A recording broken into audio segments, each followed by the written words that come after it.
सर्वच राजकीय पक्षांना आपण बघत असाल की लखवा मारलेला आहे। लखवा मारलं की वाचा जाते, लखवा मारला की हात चालत नाही, पाय चालत नाही, अशा रीतीने ह्या राजकीय पक्षांना लखवा मारलेला आहे। आणि म्हणून कुठल्याही प्रश्नावरती बोलत नाही अशी असणारी परिस्थिती आहे। अमेरिकेतून ज्या भारतीयांना अमेरिकेतल्या विमानाने आणलं त्यांचे हातपाय बांधलेचे फोटो आले।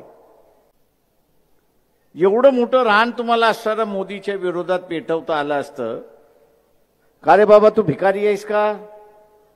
विमान तुझ्याकडे नाही का? तू पाठवायचं होतं विमान, त्या लोकांना घेऊन यायचं जसं इतर जगातल्या पंतप्रधानांनी केलं, राष्ट्राध्यक्षांनी केलं। त्याचा निषेध तुम्हाला असताना करता आला असता। मोदी असेल ट्रम्पचा मित्र, तो त्याचा व्यक्तिगत संबंध आहे, पण जे अमेरिकेमध्ये भारतीय होते त्यांना बेड्या घालून आणणं हा त्यांचा अपमान नाही? हा प्रश्न विचारायला ज्या काँग्रेसला मतदान दिलं रे, राष्ट्रवादीच्या शरद पवारांना मतदान दिलं, दम नाही हे लक्षात घ्या। पण तुम्ही मतदान देणार पुढच्या निवडणुकीमध्ये, हेही मी तुम्हाला आता सांगतो। टाळ्या वाजवू नका, स्वतःचं चारित्र्य बघा। पहिल्यांदा आपण आपलं स्वतःचं चारित्र्य बघितलं पाहिजे की माझं चारित्र्य काय आहे। आणि म्हणून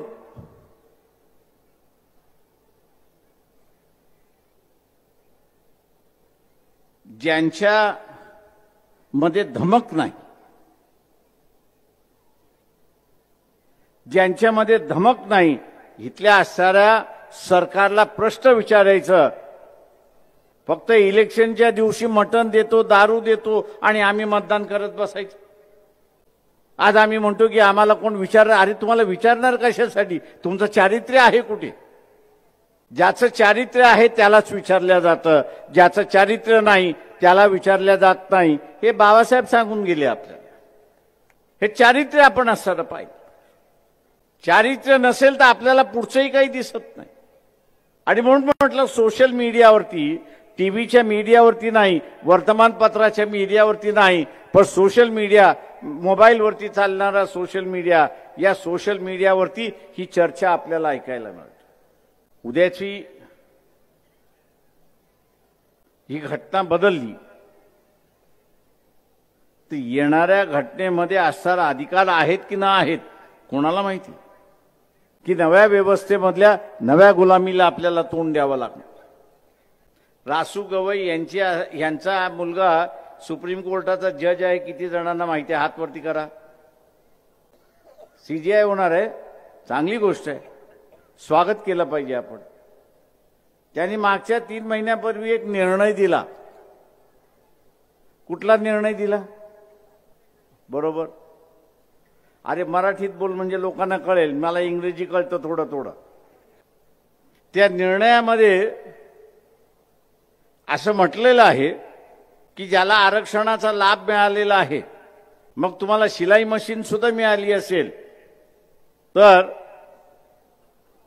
यापुढे तुम्हाला आरक्षण मिळणार नाही, यापुढे तुम्हाला लाभ मिळणार नाही। यापुढे आरक्षण मिळणार नाही आणि यापुढे लाभ मिळणार नाही, म्हणजे स्कॉलरशिप मिळणार नाही, फ्रीशिप मिळणार नाही आणि आरक्षणाची जागाही मिळणार नाही। याचं कारण की तुम्ही लाभ घेतलेला आहे। तुम्ही लाभ घेतलात म्हणून तुम्ही असणारा प्रगतिशील झालात। तुम्हाला आता असणारा लाभाची गरज नाही, हा निर्णय दिलेत। आणि त्याच्यासाठी महाराष्ट्र शासनाने एक समिती स्थापन केलेली आहे की ह्या निर्णयाची अंमलबजावणी कशी करायची। आणि या निर्णयाचं स्वागत कोणी केलेलं आहे?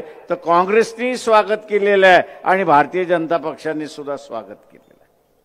आणि आम्ही मतदान कोणाला दिलं?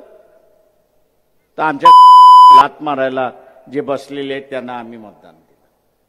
म्हणजे जे अधिकार काढून घ्यायला निघालेले आहेत त्यांनाच आम्ही असणारं मतदान देतोय आणि म्हणतोय वा वा, तू काय फार चांगली किक मारली आहे, अजून 2 किक माझ्यावरती मार, असं मी त्याला असताना सांगतोय। आणि उद्या आरक्षण गेलं, अरे आता आपण मोर्चे काढले पाहिजेत, आंदोलन केलं पाहिजे. अरे जेव्हा सगळं असताना निघून गेल्यानंतर तुम्हाला वाचवायला आहे कोण? इलेक्शन मधली दारू, इलेक्शन मधलं मटण तुम्हाला वाचवणार आहे? इलेक्शन मधली दारू, इलेक्शन मधलं मटण तुम्हाला वाचवणार आहे की ज्या काँग्रेसला मतदान दिले ते लढणार आहेत? त्यांनी तर सरळ सांगितलं की कर्नाटक सारख्या राज्यामध्ये आणि तेलंगणा सारख्या राज्यामध्ये आणि हिमाचल सारख्या राज्यामध्ये जिथे आमचं सरकार आहे तिथं गवई साहेबांचा निर्णय आम्ही लागू केल्याशिवाय राहणार नाही, आणि त्यांनी लागू करायला सुरुवात केली आहे. निर्णय काय आहे? तो तुम्ही लाभ घेतला असेल, शासकीय लाभ घेतला असेल, तर यापुढे तुम्हाला शासकीय कुठलाही लाभ मिळणार नाही. आरक्षणाच्या यादीमधनं तुम्ही बाहेर जाणार. बाबासाहेब असं म्हणाले होते की प्रत्येक पायरीवरती जिथे तुम्ही उभे आहात तिथे उभं राहण्यासाठी सुद्धा तुम्हाला संघर्ष करावा. पुढची पायरी तर सोडा, पण जी पायरी तुम्ही गाठलेली आहे त्या गाठलेल्या पायरीवरती सुद्धा टिकणं, याच्यासाठी तुम्हाला संघर्ष करावा लागेल. आणि म्हणून त्यांनी गाड्याचं उदाहरण दिलं की हा गाडा आहे, हा इथपर्यंत खेचत आणलेला आहे. तुम्हाला पुढे घेऊन जाता असेल तर पुढे घेऊन जा, पण पुढे घेऊन जाता येत नसेल तर कुठल्याही परिस्थितीमध्ये तो पाठीमागे येऊ देऊ नका. ही जबाबदारी आपल्यावरती बाबासाहेब टाकून गेले. आम्ही तो गाडा तिथे ठेवला की पाठीमागे चाललाय. उद्याचं आरक्षण गेलंय, अंमलबजावणी करण्याचं शिल्लक राहिले. उद्या पोरगा मेडिकलला गेला, इंजिनिअरिंगला गेला, कॉलेजमध्ये गेला, त्याच्या फिया भरू शकतो का आपण? आता एवढंही डोकं नसेल तर त्याला नाईलाज आहे. एवढंही डोकं नसेल की परिणाम काय होणार हे जर आम्हाला कळायला जर डोकं नसेल तर तुम्हाला वाचवणार कोण आहे? दारू वाचवणार आहे, मटण वाचवणार आहे की काँग्रेसला दिलेलं मतदान तुम्हाला वाचवणार आहे? तुमच्या डोळ्यासमोर दिसतंय.